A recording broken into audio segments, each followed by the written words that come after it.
I have searched everywhere trying to figure out what makes something feel like Star Wars. I rewatched all the movies, went back through Clone Wars, sifted through discussion threads, and nothing. So rarely does even something in the Star Wars franchise capture that unique and charming aura that Star Wars has.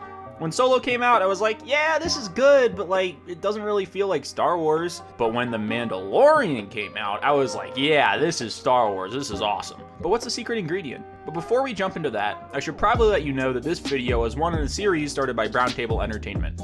If you like this and want to spend your entire finals week binge watching video essays, click the link in the description. But who's kidding, this is probably like the 4th or 5th video you watched in a row by now. Anyway, if you want to make your video describing why you love Star Wars, shoot an email over to Brown Table and they'll add your video to the playlist. So without further ado, let's talk about Star Wars.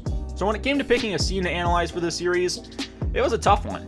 I don't like sand. There are hundreds of episodes of TV spin-offs, thousands of tie-in comics, tens of movies, but out of the ridiculous hours of amazing Star Wars content to choose from, I picked a scene from Phantom Menace. Now, The Phantom Menace is a boring movie. Like, every time I watch it, I'm sitting there and I'm like, boring.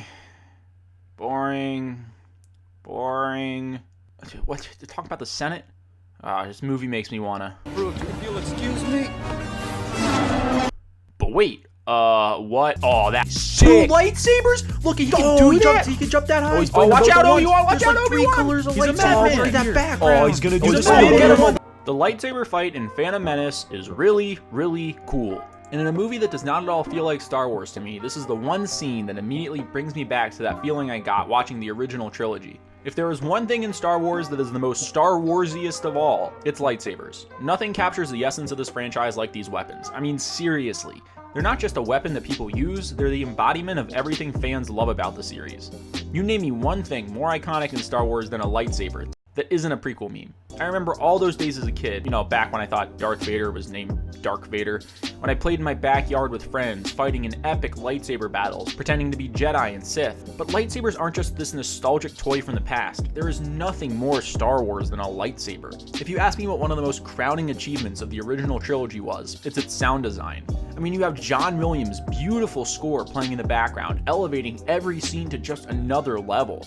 The main theme, Imperial March, Cantina Band, even the later songs, Duel of the Fates, Rey's theme, March of the Resistance, all straight bangers. I've spent multiple hours just messing around the hub world of LEGO Star Wars to hear that fire Mos Eisley track. But it's not just the music, it's the sound. I could play a clip of any single sound in Star Wars and you'd know exactly what it is. An Imperial blaster, a TIE fighter, Jar Jar's annoying voice. But none of these sounds are more iconic than the revving of a lightsaber. The initial vroom, that static hum, and the sharp sound of 2 lightsabers clashing. This sound was masterfully crafted by Ben Burt, who took the sound of a projector's motor and mixed it with feedback from a TV to get this super unique sound. In a franchise that takes you to a galaxy far, far away, a lot of stuff does seem pretty similar to what we have here on Earth. But that lightsaber sound is just unlike anything anyone has ever heard of before. Unless you heard of a projector motor while also listening to a feedback loop from TV, but, that's probably not likely. And these lightsaber battles are always the emotional climax of these movies. Whenever there is tension, whenever there is death, whenever the story reaches its most interesting point, the characters pull out their lightsabers. Think back to that very first lightsaber battle between Obi-Wan and Darth Vader. Was the fight choreography a little sketchy? Yeah, but who cares when you have 2 Jedi Masters slapping space sticks around against each other? Meanwhile, you got this menacing Darth Vader breathing in the background. I mean, you cannot make this stuff up.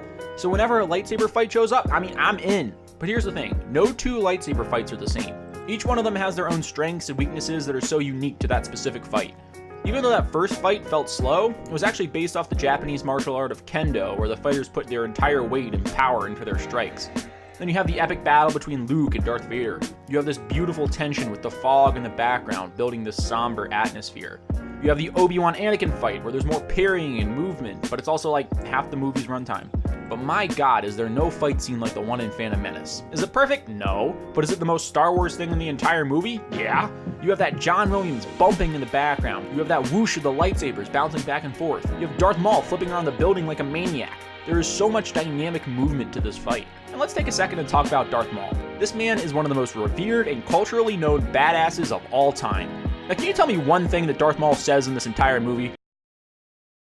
Exactly. With just this single fight scene alone, Maul instantly is upgraded to badass status. He'll do a flip over here, he'll do a flip over there, he'll do a flip where you never thought a man could do a flip before. You can spend hours hyping bad guys up as the most physically imposing or powerful threats of all time, but if you can't translate that into an actually powerful and tactical fight scene, then it's all just talk. But Maul needs none of this dialogue, mostly because he doesn't get any. He just shows up and whoops these Jedi's asses. Maul actually thinks while he's fighting. He doesn't just mindlessly ram his lightsaber at CGI Yoda mocap until the shot cuts. Maul kicks, he repositions, he uses the Force. This is an actual fight where the characters don't just swing their space swords around until everyone dies. It kind of is a little bit. But this for me is what gets at the heart of what Star Wars is. Star Wars above all else is fun. We have seen so much Star Wars content over the years and it's all been amazing. But nothing is more entertaining for me than just a simple lightsaber battle. To me, it's hard for Star Wars to be defined, but the lightsaber is the thing that defines Star Wars. And really, in this new trilogy, we haven't had all that many lightsaber fights. So if I'm hoping for anything in the finale to this saga, I'm hoping for one truly epic lightsaber battle. Hey guys, don't forget to like, share, and subscribe. You can follow me on Twitter at InfinityInkCom1. And let me know what you guys think is the most Star Wars thing of all time. What is it that really captured that essence of Star Wars? Let me know in the comments below. Oh, and also check out the other videos. They're pretty great. See you guys next time.